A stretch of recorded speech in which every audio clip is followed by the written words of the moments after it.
Now we join William Woolard for a preview of one of the world's most prestigious and grueling motoring events, the RAC Rally. Coming into fifth here, doing about 85, 90 miles an hour, sliding a bit. Knock the speed off.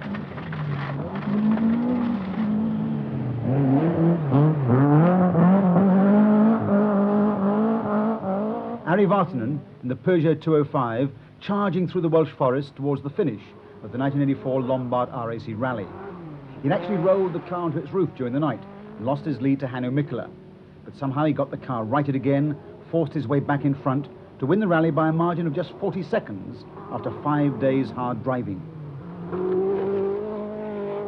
Well, that was a really tremendous finish to last year's Lombard RAC, and absolutely in the tradition of this classic event, still regarded by many drivers as being the biggest prize and the toughest event on the international circuit. Well, tomorrow at 8 o'clock, the flag will fall here in Nottingham to get this year's rally underway. It has all the makings of being a real humdinger. This is the control centre where I am now, something of the quiet before the storm, because the teams and the crews are resting up before tomorrow's start. But let me just take you through the structure of this event. 150 entries, they include all the crack works teams, but dozens as well of private entries, people who've scrabbled together the money to get their cars into this year's rally. They have to cover 2,000 miles through what have been called the four countries, England, Wales, Yorkshire and Scotland. But the critical bits, what are known as the special stages, 65 of them, anything in length from a mile to 20 miles, most of them through narrow, twisting, mud and gravel covered forest tracks, much of it indeed at night. And with today's cars churning out 400 brake horsepower, it's getting more and more like Formula One racing through the trees in the dark on unmade up surfaces.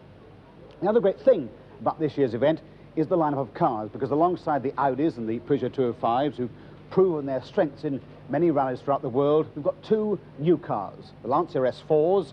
This is really their first major outing, and to be absolutely jingoistic about it, we've got the really exciting new Metros, four-wheel drive, 400 brake horsepower, yet not turbocharged. We could, I think, even see a British win, the first for almost 10 years. And just to underline that point, let's go straight to Tony Pond, the leading Austin Rover Group driver, who took the Metro to a win in the Audi National Rally a few weeks ago, and Sue Baker was there to see it happen.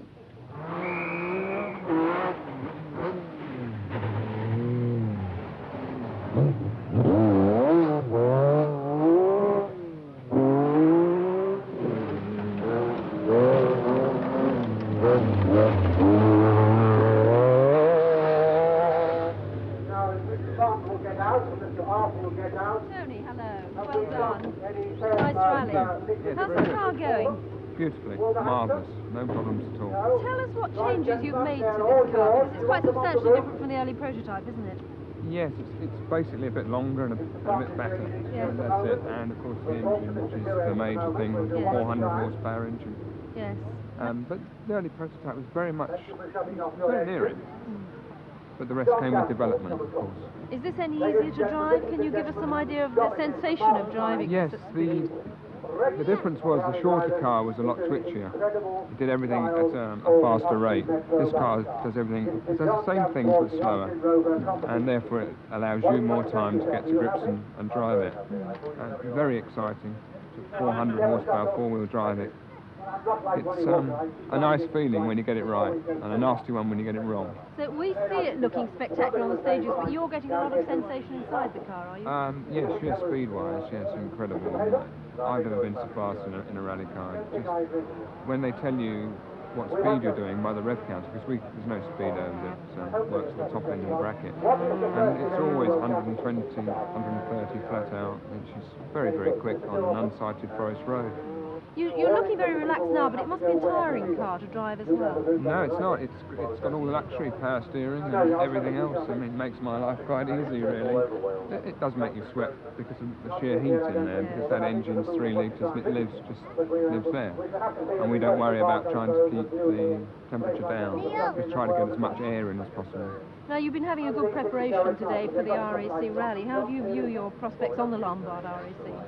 Well, the car is I think the right package with the non-turbocharged engine, but the RAC is a very long rally, and I hope that will help us.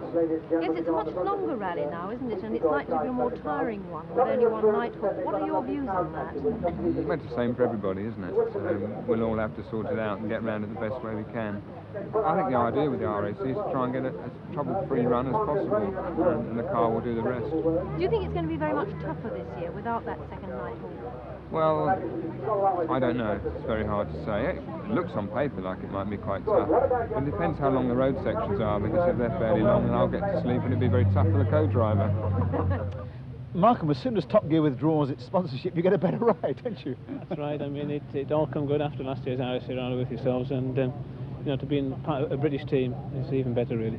How do you feel about the Metro's chances? I think the chances of the car's got to be very good. We don't have this turbocharger lag problem. We've got a very, very responsive engine, and the car's done a lot of development work in the UK for us this year, and I think really the car is capable of winning the rally. Is there a mechanical question mark against it? I don't think so. I think the last British Championship round they did, you know, they came first and second, and any testing that I have done, you know, I've never had any problems. I think eventually that will be one of the strong points of the car. How do you feel about driving it with so little front rank rally practice? Yeah, I'm a little bit apprehensive about that because I haven't been able to do much driving recently with my back injury, and I'm not physically as fit as I would like to have been. So, but hopefully by the end of the RAC we should be somewhere near. Talking of fitness, I mean, the Lombard RAC is a very tough one indeed. Seems to be a general feeling that it's tougher than last year, the amount of driving with so little rest. That's right. I mean, not only that, I mean, I think there's about 50% more stage mileage than last year, and you're sleeping at all the wrong times. You know, your rest halt is during the daytime, which, you know, throws the system to hell, really. Are you concerned about having so little rest? I think it's definitely going to play a big part, and I think, you know, the rally is not going to be won by the fastest bloke. It's going to be a finishers rally, I think. Timo, you had a cracking year with 5 wins. I mean, you're almost in there with the record, aren't you, if you win the Lombard RAC? Yes, this year was very, very good for me. Very nice. It's helped a lot when I changed team in. Yes? Changing team to the Peugeot, you mean? Yes, yes. What do you think of the car? The car is very good, and it's even better than last year here. What are the major changes from last year's car? We have more horsepower. I think so. We have about 100 horsepower more. Really? And over 400 horsepower now then? Yes, we have 450, and weight is about 80 kilos less. Yes. And some change. We have better brakes and some small change more. What about this big aerofoil on the back end? It helps a lot of on jump. Yes. You know, it keeps rear more down. When the car jumps into the air, you mean?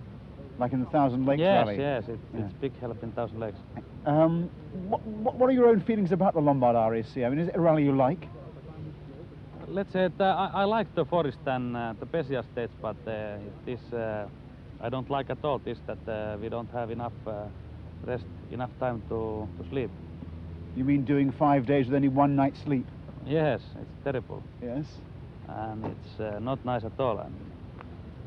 What about driving on these forest stages where you haven't had a chance to see them before or practice on them? It's some forest, you know, in the drivers who drive here in many local rallies and same forest, they know a little bit.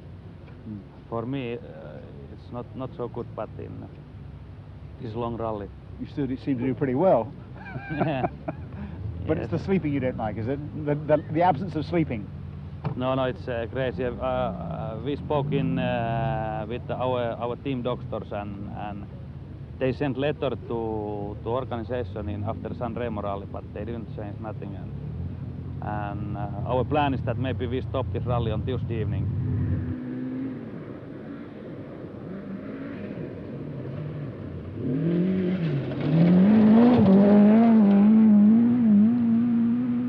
You had a very good run in the Lombard RAC last year until you went off. How do you feel about this year? This year is the same stages on still, and I think I remember that all my life, but you must be a little bit more careful on Wales stages. They are always difficult. The same stages in this year's rally, are Yes, yes, number 13. Yes. How do you feel about the toughness and the endurance of this year's rally? I have seen the timetable, and I didn't like it at all. I mean, you have so nice stages in England, and why you try to make Paris-Dakar rally to England? That I don't understand. You mean the length of the driving and the shortness of the rest? Yeah, it's too hard, and also for the mechanics, it looks like that they have no time to sleep at all during the rally. Yes. What do you think about Toyota's chances this year? Be the best two-wheel drive car, and of course we have a good chance to fight with normal four-wheel drive cars, but I think the factory four-wheel drives are just going away. Yes. Are you keen about the idea of Metro coming in with four-wheel drive? Do you think they've got a chance? For sure, yes. I think Metro will be quite good, especially when it's slippery, because it's not turbo power car and the torque is good, and they have a good chance, I think. Russell, you've been Britain's brightest hope for so many years now in the RAC. What is it, not out of the top 10 for the past 7 years? Yes, that's right. I think we finished top British drivers 6 times in the last 8 years, and it's a record I'm quite proud of, really. How do you feel about approaching this year's RAC Rally? I think it's going to be very difficult because, as you know, we've got a conventional two-wheel drive car, and up against all this four-wheel drive opposition, it's going to be very, very difficult in the slippy conditions of the RAC. We just haven't got the traction. And of course, the Lombard RAC is one where traction and power are really so important, aren't they? Yes, they are, because it's held mainly in the forest on loose surfaces. I think our strength is that the car is very reliable. That's why we won the British Open Championship this year. And what we want to do is be there at the finish, having had a good run, and I think maybe then we'll have a good result. You're hoping the others will fall off, are you? It's always a possibility. A lot of these cars are very new and very untried and very untested, and as I said, the strength of the Manta is its reliability. Yes. Do you see any developments in terms of going to four-wheel drive or not? Yes, Vauxhall Opel are introducing a new four-wheel drive rally car, and I'll be doing some development work on that next year. It's a very exciting prospect, and the initial testing with the car has gone exceptionally well. I mean, presumably you'd like to get your hands on a four-wheel drive car? Yes, very much so, and I'd like to do some World Championship rallies, yes. If you don't get in there amongst the first and second and so at the start-finish, who do you think might win this year? Stick your neck out. Oh, I think my tip to come second would be Timo Salonen. Yes? Hello, 4 wins and 4 seconds in 8 years. You obviously like this particular rally. Yeah, I like it very much. Let's see if I can do the 9th. Are you looking forward to it this year? Yes, very much. How do you feel about the toughness of this year's rally? Lots of people are talking about the amount of driving with very little sleep. Yeah, it's tougher than normally, and I should prefer to have a little bit more rest. It's quite tiring to drive these cars. You know, they go so quick nowadays. Times has changed quite a lot during 10 years. You think it's become too much of a driver endurance rally? Yes, it will be also that, but I don't really like the idea to have a tired driver trying to drive a car which has got 500 horsepower. What a handful is it with 500 horsepower? You know, it's quite a handful even when I'm not tired. I mean, how do you feel about driving back through Kielder Forest after you've been running for whatever it is, 30 hours with 500 horsepower under the bonnet? With these cars, these straights are shorter and shorter, you know. Bends are coming so much quicker against you that, you know, it's a little bit different game what it used to be. Now, with the horsepower of these cars increasing as they have done over the past few years, 300 brake horsepower, then 4, now 500 brake horsepower, tyres, of course, become ever more important. It's the only way of translating all that power into traction. So we sent a crew to watch Marco Allen, the Lancia driver, testing his tyres in the Scottish forests.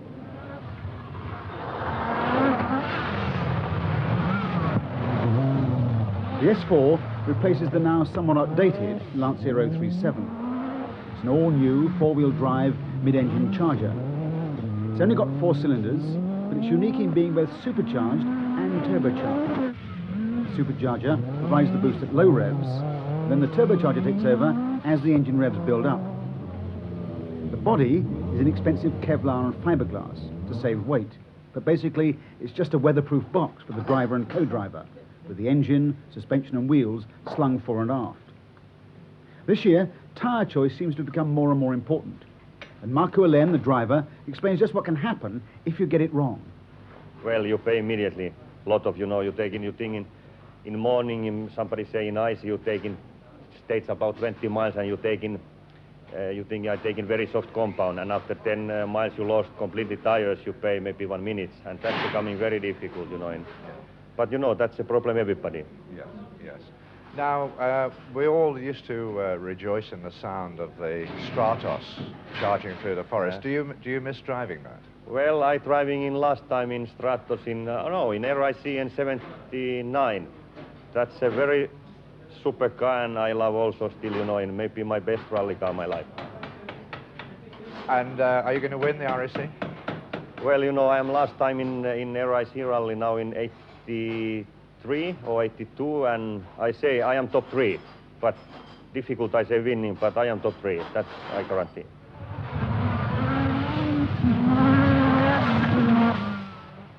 Now, in this last autumn series of Top Gear, we ran a Lombard RAC Rally competition, with the first prize being 3 days all expenses paid at the control centre in Nottingham, plus a charge around a real rally stage with a world-class rally driver. The second prize, they say, was 2 charges round a real rally stage with a world-class rally driver. The winner is a young lady from Bath called Trish Stennard. She's with me now.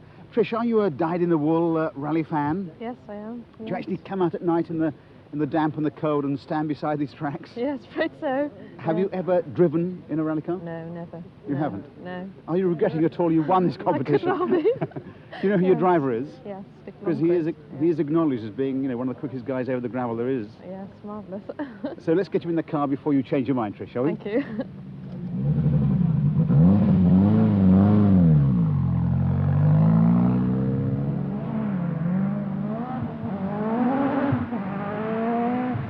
Stig Blomqvist was last year's world champion and is very brisk indeed. And so too is the car. It's Ford's multi-million-pound re-entry into the world of top-class rallying, the RS200. Sadly, not in this year's event, but what a prospect for next.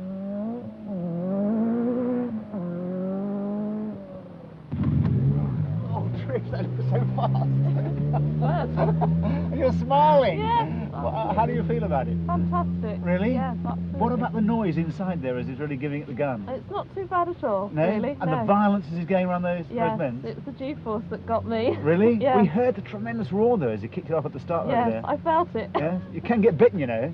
Yes, I know. Who wants a co-driver? How would you feel doing this for, say, 600 miles day in, day out, 5 days? It must be very tiring. I don't know how they do it. Really? Fantastic. While you're recovering, Yeah. we're now going to go back to Rally Control headquarters at Nottingham, where Sue Baker is waiting for us.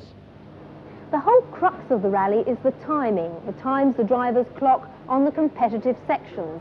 And I'm in the nerve centre where those times from all 65 special stages throughout the rally are compiled. Now, all around me here is a very sophisticated £120,000 computer system which controls the split-second accuracy of the results. Well, RAC Rally Results Service here. But the front line of the system is the operators. They're all very knowledgeable rally enthusiasts, and they receive the times phoned in by timekeepers out on the stages. And part of their job is to spot any very obvious errors. Now, those times are then fed into the computer via these terminals, and the computer works out the rally leaderboard and the time penalties. That latest information is then constantly available for journalists and officials here at rally headquarters, and it's fed down telephone lines to mobile terminals like this one out on the main stages, where the information is then also available to the competitors, their service crews, and to the spectators. For those of you at home who aren't going out spectating, you can stay as up to date as anyone here at Rally Headquarters by tuning into CFAX, pages 139 and 140 on BBC One, and 239 and 240 on BBC Two, because they're going to be fed with information from here, right in the heart of the press centre, and any incidents or changes to the leaderboard are going to be on your screen within seconds. But in the meantime, I'll be out on the stages reporting back on the action as it happens. And all that information will, of course, keep flooding into the control centre here in Nottingham over the next 6 days, so that we can keep you bang up to date with all the events of the rally, the thrills and the spills, and there'll be plenty of those, as well as the latest placings. And our nightly coverage of the Lombard RAC begins tomorrow with 2 programmes, one at 8:55, the other for night hours at 11:10, so hope to see you then. Let me leave you tonight with a little cameo, and that is that our competition winner, Trish Stennard, must have read the map very well indeed on that short forest stage with Stig Blomqvist, because they achieved the fastest lap time of the day. Obviously a champion there in the making. Hope to see you tomorrow night at 8:55.